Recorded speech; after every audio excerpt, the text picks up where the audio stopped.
Okay. All right, welcome to another episode of Political Animals, where we put an in-your-face look at what's going around the world, taking no sides. Today, we're going to talk about Russia. Anybody who knows me knows that I'm a fan of Russia and Putin, but I have to say that their interactions in Sudan are very cynical, and that's me being polite. Very, very cynical. So we know that there's a civil war going on in Sudan, which is going on for some time, and it seems like every step of the way, Russia has been hedging the bets, looking out for its own interests. We know they want naval bases there. We know they want access to the gold there to work with mining it and things like that. Since Sudan doesn't have the infrastructure or the human resources to do it themselves. Uh, Back during the period of Wagner Group, the Wagner Group was helping the RSF, who are now known as genocidal freaks, who killed thousands of people a couple of weeks ago. And while the Wagner Group, which is a mercenary group and not officially representing the Russian government, while they were supplying weapons to the rebel group in this bloody affair, the Russian government was providing support, logistical and financial and weapons to the government armed forces. So they're playing both sides of this war. Now, to be fair to them, they didn't start this war and they're not exacerbating it. I think this war is being funded by UAE. I think it's UAE, yeah. And we all know that the U.S. is hands is in this conflict, keeping chaos in this area. But as an African, I still find it sort of cynical, and I don't really appreciate the fact that Russia, whether or not it's to blame morally for this, I think it is a little bit, is thriving off of this war instead of pushing for some sort of peaceful resolution. Because I think that Russia and China, if they really want to uh, show the world that they're standing on a higher horse than the U.S. and that they want to convince the global South that we should go their way, they need to start trying to find resolutions for things such as in Venezuela, such as in Israel versus Palestine, because we know that they're against it, but they're taking the approach that we're not going to interrupt in it. But I think that if they can take a very strong approach in trying to deal with these issues, it'll win them some credit with the global South.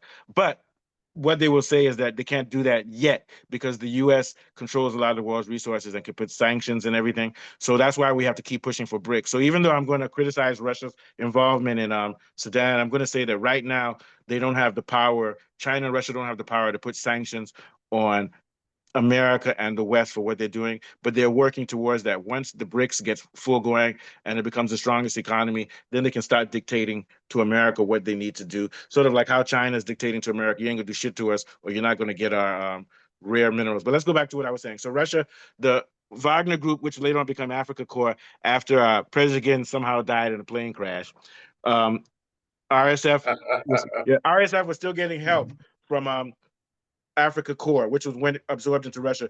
But since 2023, Russia has moved away from helping the RSF and is fully behind the Sudan armed forces, which is a good thing. But we know that they're in there because of gold. There was a gold I think it's called Miro. Miro is the name of their gold company now. It's changed names now because it's now owned by Sudanese people. But we know that Russia is backing it. I want to get the exact name. So the name of the Okay, with Wagner Group operated through Sudanese registered front companies, primarily Moreau Gold. Now it's called Al Salag. It's still so Al Salag is owned by Sudanese people, but we know that they're a front for Russia. No problem with that. If Russia wants to mine gold with Sudan and give them economic and financial help, no problem. China does similar things, but not militarily. But we just want to say that Africa, we need to keep a close eye on Russia and deal with them, but beware. It's like doing deal with a wolf. You do a deal with a wolf, but you have to always remember they're a wolf. I don't think, if you look at the history of Russia, they've never turned on Africa. And they helped Mozambique, they helped South Africa, they helped Rhodesia in their fight against capitalism and white settler occupation. So they're not but we just need to watch out for them because if we have any infighting in our country, they will still profit off of it if they can because they're sort of like vultures. Vultures don't kill you, but when you're dead, they will eat off of you a little bit. What are your thoughts, Kunle? Well, it's all a mishmash of ugliness here. Yeah, And yeah. and what I'll say from this is a reminder to all African countries, especially sub-Saharan Black African countries, that you need to look out for yourself. Don't trust anyone. And I'll tell you why. The people who are arming the RSF, The UAE is also assisting the RSF. Yeah, Chad, Libya, South Sudan, and Serbia and Turkey. People who are ordinarily also having issues amongst themselves, but they are yeah, all united in arming the RSF. Whereas Iran, Egypt are arming the SAF. yes, Yes. So it's actually, and they all have completely different motives, which have yeah. absolutely nothing to do with their interests in Palestine or the Jews or whatever is going on in the world. They all Or in have their Sudan or own in interests, Africans. Yeah, it's and money. they're all complicated. And in some instances, you see some of these countries arming both sides. Yes. So it's a real mix. And the UN has actually warned that countries should stop pouring arms and weapons into this conflict in Sudan because they're all competing. It's like another rush for Africa. And all Yeah. the countries I mentioned are all participants in this mad rush for Africa because we know Sudan and Congo and these countries. I mean, Traore said it very well. He said that if these Western countries keep saying that we're poor, why do they refuse to leave? Yeah.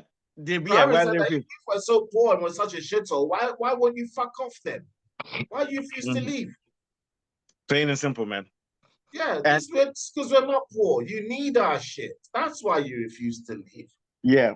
So my thing is that it, and this goes part of the problem here is that you're having a conflict in Sudan, you're having conflicts in Congo. We're not talking about it anymore, but it's still going on. Congo's having issues. In Mozambique, there's Islamic violence. In Nigeria, there's Islamic violence. So this makes it clear more than ever that we need a true African Union, not just the African Union that we know. That's just in name. We need an African Union de facto, which means it functions as an African Union, which settles all of these problems and enters into trade agreements.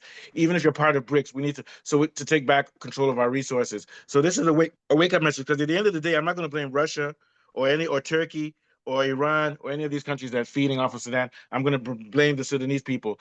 The generals on both sides. It's like that story in the Bible where you have a baby and the other woman is willing to tear her baby's arm off, and the other mom says, no, let the other woman have it. So the question is, if I'm a military person in Sudan and I want power, am I willing to kill all my people in Sudan just so that I can have power? But we also have to remember the Sudanese war itself is based along lines of the Arab versus the Africans. I think the RSF are the Arab. So It's this more is enough. confusing than that because the RSF is supported by Russia, but the SAF is supported by China. No, I no, no, don't no. But here's the understand thing: no, it. Russia doesn't support SAF. They support SAF. Russia technically doesn't support, but RSF was supported by Wagner Group. But Wagner Group, Yes. and then Africa Corps, which is what came after Wagner Group. But Yeah, but they've the stopped. They've stopped. Chinese are supporting the other side, the SAF. Yeah, no. But right now, Russia doesn't support through through its mercenary groups or through its government. It no longer supports RSF. It shifted, but they said they shifted for strategical purpose because they could see that RSF can't win the war.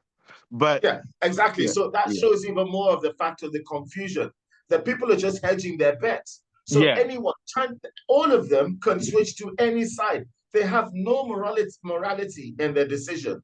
The only yeah, decision that they're going to make to switch is who's winning. They don't. yeah. They're gambling. They're not. They're not gambling on any moral issue as to whether No. they take the side of the And, RSF or the. yeah. And these Now are I'll say all foreign Egypt. countries. Egypt is helping It's like they're in a SAF. casino of blood, Yeah, and they're just Egypt is gambling. helping SAF. I think Egypt and Iran are good because they help. Egypt is helping SAF because if SAF falls, Egypt's borders are going to be affected. It's not about money. It's about security of their border. Iran is helping SAF because they need Sudan as a strategic partner against Israel and the U.S. who are trying to, in other words, Iran.